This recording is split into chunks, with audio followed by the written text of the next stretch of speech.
Hey guys, welcome back to our channel. இன்றைக்கி நம்ம சேனலில் எங்கள் அம்மா ஸ்டைலில் ரவா கேசரி வாங்க எப்படி செய்யலான்னு பார்க்கலாம். அதுக்கு ஃபஸ்ட்டு ஒரு வானலில் ரவையை நல்லா வறுத்து எடுத்துக்கணும். அதுக்கப்புறம் இன்னொரு பாத்திரத்தில் நெய் சேர்த்து முந்திரி, பட்டை, கிராம்பு அதை நல்லா வறுத்துட்டு 1 டம்ளர் தண்ணி ஊற்றிட்டு கலருக்காக கேசரி கலர் சேர்த்து அதை நல்லா கொதி வந்ததுக்கப்புறமா வறுத்து வச்சுருக்க ரவையை கொஞ்சம் கொஞ்சமாக கைவிடாமல் நல்லா கிண்டிக்கணும்.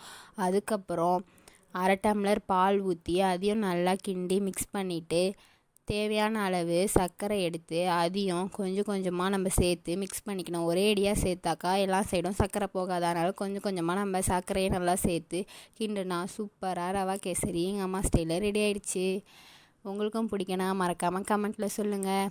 அதுக்கப்புறம் கொஞ்சமாக கேசரியை ஒரு தட்டில் கொட்டி நல்லா ஆற வச்சு அது செட் ஆனதுக்கப்புறமா கேக் மாதிரி பீஸ் போட்டு சாப்பிட்டேன் ஃப்ரெண்ட்ஸ். செம்மையாக இருந்துச்சு. நீங்களும் மறக்காமல் ட்ரை பண்ணி பாருங்கள். வீடியோ பிடிச்சிருந்தா லைக் பண்ணுங்கள். மறக்காமல் சேனலுக்கு ஒரு சப்ஸ்கிரைபர் பண்ணி சப்போர்ட் பண்ணிடுங்க.